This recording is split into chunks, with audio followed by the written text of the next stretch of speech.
பிரபல நடிகரும் தாவேகா தலைவருமான விஜய்க்கு என்னாச்சு? சற்று முன் மருத்துவர்கள் கூறிய அதிர்ச்சி. விஜய் வீட்டு வாசலில் குவிந்த தொண்டர்கள், பெரும் பரபரப்பு.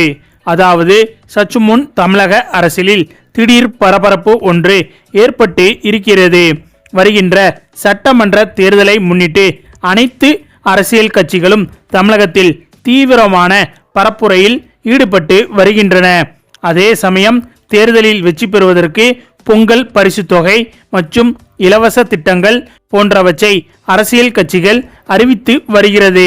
திமுக, அதிமுக போன்ற கட்சிகள் மக்களுக்கான நிறைய இலவச திட்டங்களை அறிக்கைகளாக தயார்படுத்தி வருகின்றன.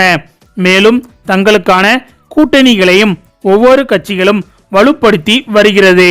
அந்த வகையில் திமுகவை பொறுத்தவரையில் இனிமேல் மற்ற கட்சிகள் திமுகவில் வந்து இணைவது என்பது அவ்வளவு முக்கியமில்லாத விஷயம் ஆகும். அது ஏனென்றால் ஏற்கனவே திமுகவில் இருக்கும் கூட்டணி கட்சிகளை வெளியே செல்ல விடாமல் பார்த்து கொண்டாலே திமுகவிற்கு இந்த தேர்தலில் மிகப்பெரிய வெற்றி கிடைத்துவிடும். அதே சமயம் திமுக கூட்டணியில் இருக்கும் கட்சிகளை தங்கள் பக்கம் இழுப்பதற்கு அதிமுக, தாவேகா உள்ளிட்ட கட்சிகள் முயற்சி செய்து வருகின்றன. இதில் அதிமுகவை எடுத்துக்கொண்டால் இவர்கள் ஏற்கனவே பாஜக கூட்டணியில் இருக்கின்றனர். எனவே அதிமுக கூட்டணி ஓரளவுக்கு பலமாகத்தான் இருக்கிறது. ஆனால் விஜயின் தாவேகா கட்சிதான் மிக மிக பலவீனமாக இருக்கிறது. அதற்கு காரணம் விஜய்க்கே நன்றாக தெரியும். கூட்டணி இல்லாமல் தேர்தலில் களமிறங்கினால் மிகப்பெரிய தோல்வி அடைவோம் என்று. அதனால்தான் இவர் கட்சி ஆரம்பித்து நடத்தப்பட்ட முதல் மாநாட்டிலேயே கூட்டணி கட்சிகளை ஈர்க்கும்படி ஆட்சியில் பங்கு என்று அறிவித்திருந்தார். அப்படி மிகப்பெரிய அறிவிப்பை வெளியிட்டும் கூட தாவேகாவோடு எந்த ஒரு கட்சியும் இதுவரை கூட்டணி வைக்கவில்லை.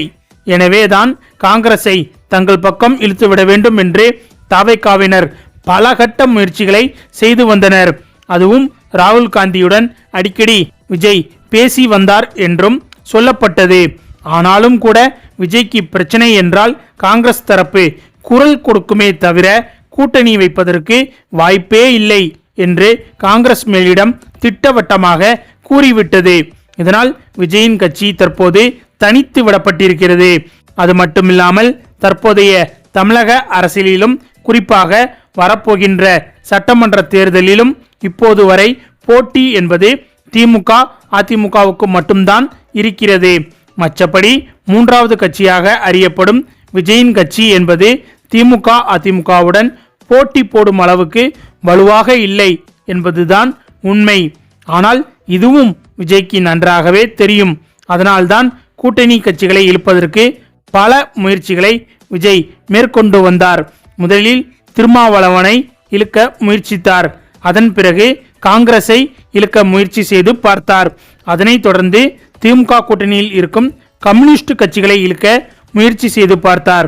அதனைத் தொடர்ந்து சிறுபான்மையினர் கட்சிகளை இழுக்க பார்த்தார். இப்படியாக பல கட்ட முயற்சிகளில் ஈடுபட்ட விஜய்க்கு பின்னடைவுதான் கிடைத்ததே தவிர எந்த ஒரு கட்சியும் விஜயுடன் கூட்டணி வைப்பதற்கு தயாராக இல்லை என்று நேரடியாகவே கூறிவிட்டன. இந்த நிலையில்தான் மிகப்பெரிய கனவோடு அரசியலுக்கு வந்த விஜய்க்கு இது மிகப்பெரிய அடியாக மாறியது. அது மட்டுமில்லாமல் இவரை பாஜக கூட்டணிக்குள் இழுக்க வேண்டும் என்று, அதாவது என்டிஏ கூட்டணிக்குள் இழுக்க வேண்டும் என்று பாஜக பல கட்ட முயற்சிகளை செய்து வந்தது. இதனால் விஜயின் கடைசி படமான ஜனநாயகன் பட ரிலீஸ் ஆவதையும் மறைமுகமாக பாஜக தடுத்து நிறுத்தியிருக்கிறது என்று சொல்லப்படுகிறது.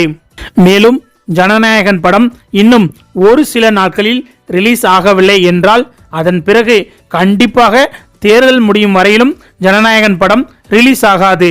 அது ஏனென்றால் தேர்தல் அறிவிப்பு வந்தவுடனே தேர்தலில் சம்பந்தப்பட்ட கட்சிக்காரர்களின் படம் என்பது வெளியாக கூடாது. இதுதான் தேர்தல் விதிமுறையாகும். அப்படி இருக்கும்போது ஜனநாயகன் படத்தை வெளிக்கொண்டு வருவதற்கு விஜயும் பல கட்ட முயற்சிகளை எடுத்து பார்த்தார்.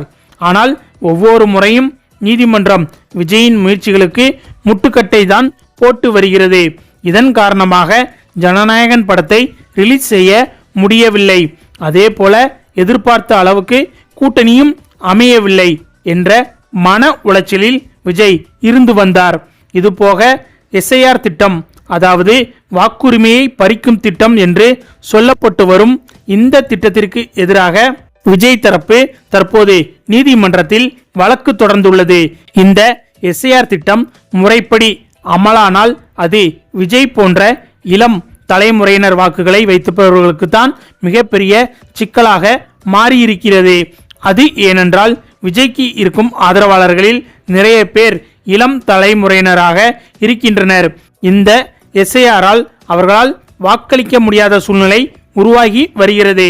எனவே இந்த ஒரு காரணமும் விஜய்க்கு மிகப்பெரிய மன உளைச்சலை ஏற்படுத்தி இருக்கிறது.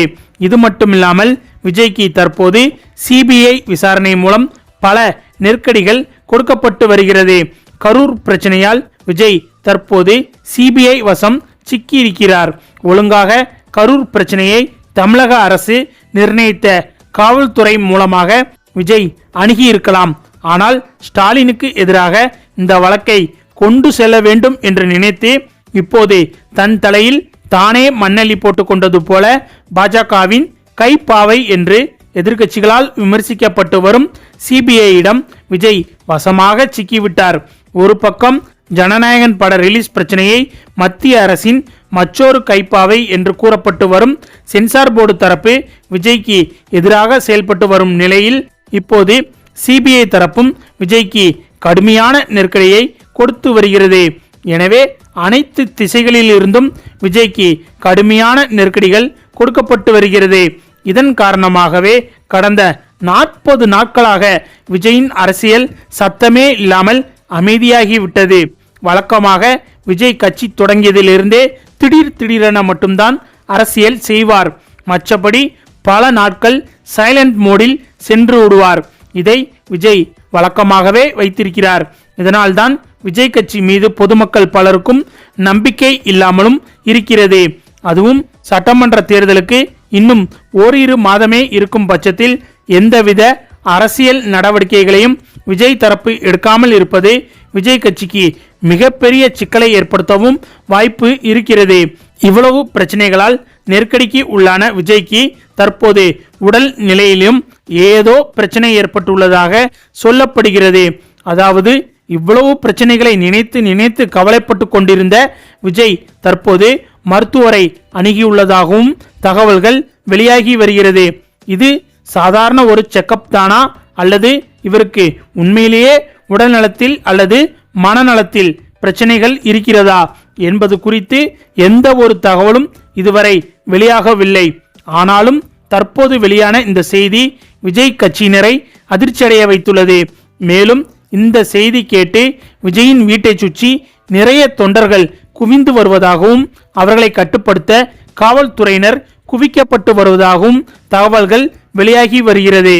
ஓகே ஃப்ரெண்ட்ஸ், விஜய் தொடர்ந்து அரசியலில் ஈடுபட வேண்டுமா அல்லது திரும்பவும் சினிமா துறைக்கு சென்றுவிட வேண்டுமா என்பது பற்றி உங்களுடைய கருத்துக்களையும் மறக்காமல் கமெண்ட்ல சொல்லுங்க. மேலும் இந்த வீடியோ பிடிச்சிருந்தா லைக் பண்ணுங்க, ஷேர் பண்ணுங்க, நம்ம சேனலை மறக்காம சப்ஸ்கிரைப் பண்ணுங்க. தேங்க்ஸ் ஃபார் வாட்சிங்.